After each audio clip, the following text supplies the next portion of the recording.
କଥାଟାକୁ ଗାଁ କମିଟିରେ ପକେଇବାକୁ ପଡ଼ିବ। ଶଳା ବିଶ୍ୱାଳ ଘର ଆମ୍ବ ତୋଟାରୁ ଗାଁ ଯାକ ପାଣି ପିଉଛନ୍ତି।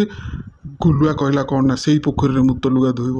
ପିଲା ବକଟେ ଆକାଶ ଛୁଆଁ ପ୍ରେମ କରୁଛି ଶଳା। କିରେ ପୁଅ, ଖଟରେ ଶୋଇକି ଏକା ଏକା କ'ଣ ଗପି ଚାଲିଛୁ କିରେ? ହ୍ୟାଲୋ ବୋଉ, ଲକ୍ଷ୍ମୀ ନାନୀ ପୁଅ ଗୁଲୁଆ ବା ଆଜି ଯାହା କଲା ନା, ତୁ ଶୁଣିଲେ ବାନ୍ତି କରି କରି ତୋ ହାଲତ ବେହାଲ ହୋଇଯିବ ଲୋ। କ'ଣ କଲା କିରେ ପୁଅ? ହେ ହେ, କୁକୁରଟା ଘରେ ପଶିଯିବ ନା କ'ଣ? ବୋଉକୁ କହିବିନି, ବୋଉ ଜାଣିଲେ ମୋ ପୁରସ୍କାର ଟଙ୍କାରୁ କିଛି ନେଇଯିବ। ପଳାଏ ଅତି ସହ ଯିବ ଲୋ ବୋପା।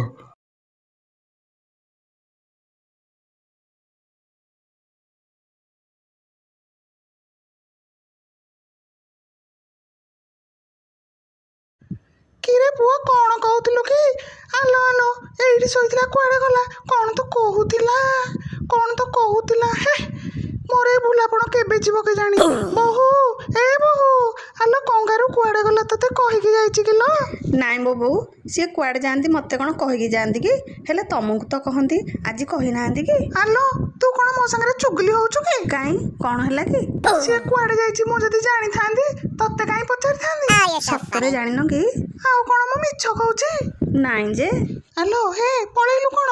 ହଉ ହଉ, ତୁ କେବେ କଙ୍ଗାରୁ କୁଆଡ଼େ ଯାଇଛି ବୋଲି ମୋତେ ପଚାରେ, ତାପରେ ତୋର ମୋର କଥାବାର୍ତ୍ତା। ଏଇଠି ଲୋ, ମୋ ଧନ ଆଇଲାଣି।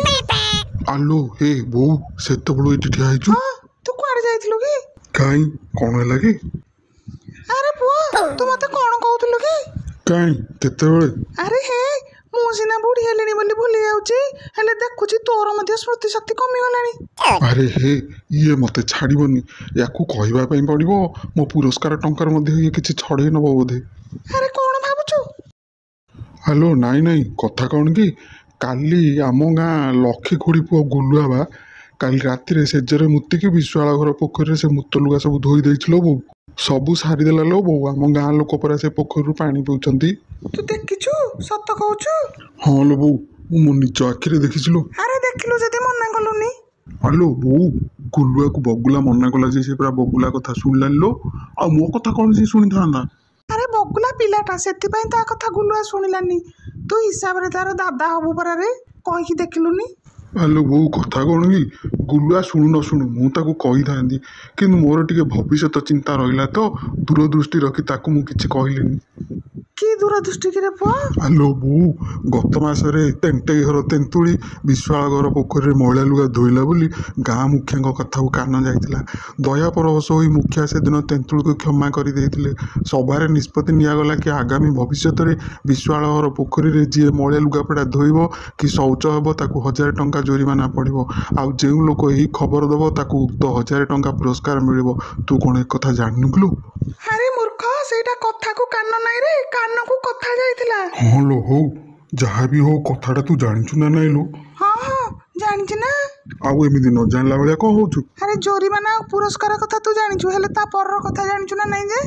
କୋଉ କଥା କିଲୋ? ମିଛ ଖବରଦାତାକୁ 2000 ଟଙ୍କା ଜୋରିମାନା ପଡ଼ିବ ରେ ପୁଅ। ଆଚ୍ଛା, ଏମିତି ହେଇଛି।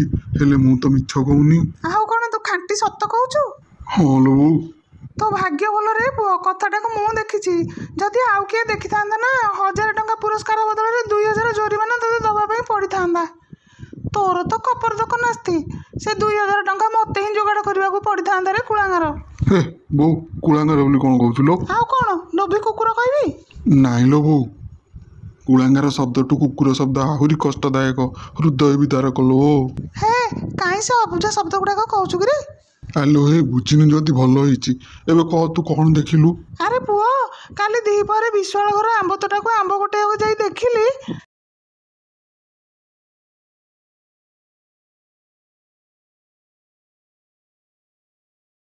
କିରେ ଗୁଲୁଆ, ଏଠି କ'ଣ କରୁଛୁ କିରେ? ଆଲୋ ବୋପାଲୋ, ଏ ବୁଢ଼ୀ ଦେଖିଲାଣି ଏବେ କ'ଣ ହବ? ଆରେ ମୁଁ ତତେ କ'ଣ ପଚାରୁଛି ପରା, ଶୁଭୁନି କି? ଜେଜି, ତମେ ଏଠି କ'ଣ କରୁଛ?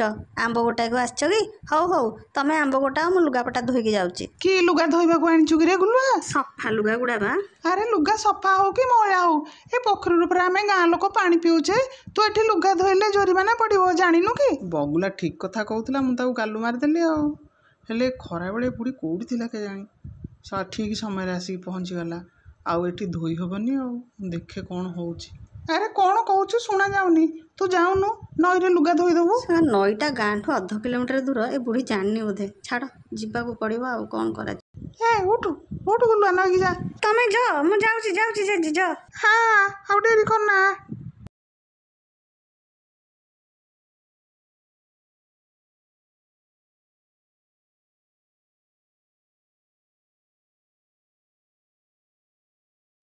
ଏଇ ଉଦୁଉଦିଆ ଖରାଟାରେ ମୋର ବାମ୍ଫ ବାହାରିଯିବ ଲୋ ବୋପା। ଗୁଲୁଆକୁ ପରା ମୁଁ ସାଙ୍ଗରେ ଧରିକି ଆସିଲି। ସିଏ ନଈକି ଗଲା ମୁଁ ଘରକୁ ଆସିଲି। ଆଉ ତୁ ତା ନାଁରେ ମିଛ କହୁଛୁ କିନ୍ଦିରେ ପୁଅ? ତୁ ସେଠିକି ଆମ୍ବ ଗୋଟେଇବାକୁ ଯାଇଥିଲୁ ଟି? ହଁ, କ'ଣ ହେଲା କି? ନାଇଁ ଯେ ବଡ଼ ସଚୋଟ କଥା କହୁଥିଲୁ। କାଇଁ ଆମ୍ବ ଗୋଟେଇକି ଆଣିଲେ ମୁଁ କ'ଣ ଏକୁଟିଆ ଖାଇଥାନ୍ତି କି? ଏ ବୋଉ, ସେ କଥା ଛାଡ଼ିଲୁ। ଗୁଲୁଆ କଥା ଗାଁ କମିଟିରେ ପକେଇବାକୁ ମୁଁ କାଲି ମୁଖିଆ କାକାଙ୍କୁ କହିଥିଲି। ଏବେ ତୁ କ'ଣ କରଲୋ ବୋଉ? ମିଟିଂ ହେବା ପୂର୍ବରୁ ସତ କଥାଟା କାକାଙ୍କୁ କହିଦେବାକୁ ପଡ଼ିବ। ନହେଲେ ଗୁଲୁଆ ଯେତେବେଳେ ସତ କ'ଣ କହିବ, ଆମ ମା ପୁଅର ଅବସ୍ଥା ସାଂଘାତିକ ହୋଇଯିବ ଲୋ ବୋଉ। ଆରେ ମିଟିଂ ତ ଉପରଓଳି ହବ ନା। ମୁଖିଆ ସକାଳେ ଚାଲିବା ପାଇଁ ଆସି କିଛି ସମୟ ମଣ୍ଡପ ଉପରେ ବସି ଗପସପ ହୋଇଥାନ୍ତି। ଚାଲେ ଆମେ ତାଙ୍କୁ ସତ କଥାଟା କ'ଣ କହିଦେବା। ନାଇଲୋ ବୋପା, ମତେ ଡର ଲାଗୁଛି। ଆରେ ଡରିଲେ କ'ଣ ହବ? ଯୋଉ ଡରଗେ ହବ ମରଗେରେ ପୁଅ। ଆଲୋ ହେ ବୋଉ, ତୁ ତ ଭଲ ହିନ୍ଦୀ କହିଲୁଣି। ମୋର ଆଉ ଡର କାହାକୁ? ଚାଲ ଯିବା। ଆରେ ଭୟ କର ନା। ମୁଖିଆ ରାଗିଲେ ତୁ ତାଙ୍କୁ ଭୁଲ ମାଗିଦେବୁ। ଆଉ ଏମିତି କେବେ ହବନି ବୋଲି ପ୍ରତିଶ୍ରୁତି ମଧ୍ୟ ଦେବୁ। ସିଏ କ'ଣ ଆମକୁ ମାରିଦେବେ ନା କ'ଣ? ଆଉ ମୋ ପୁରସ୍କାର? ଆରେ ପୁରସ୍କାର ନା ଜୋରିମାନା, କୋଉଟା ତୋର ଦରକାର? ଆଲୋ ବୋପାଲୋ, ନାଇଁ ଚାଲ। ଆଜ୍ଞା ନମସ୍କାର। କି ଭକ୍ତି ଲୋ ମୋ ବୋପା। କିରେ ସକାଳୁ ସକାଳୁ ମା ପୁଅ କୁଆଡ଼େ ଯାଉଛ? ନାଇଁ ଆଜ୍ଞା, ଆପଣଙ୍କ ପାଖକୁ ଆସିଛୁ। ସକାଳେ ମୋ ପାଖେ କି କାମ ପଡ଼ିଲା ବା?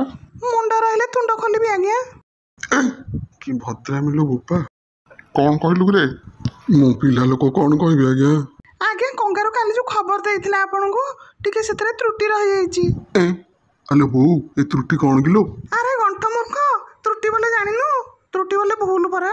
ଏ କଷ୍ଟିଆ ଶବ୍ଦ ଗୁଡ଼ାକ ଜାଗା ଦେଖିକି ବ୍ୟବହାର କରୁଥିଲ ବୋଉ, ନହେଲେ ଭୁଲ ଭାଲ ହେଇଯିବ। ଆରେ ପୁଅ, ଶବ୍ଦ କ'ଣ ପଡ଼ିଛି କିରେ କୋଉଠୁ ଗୋଟେଇକି ଆଣିବି?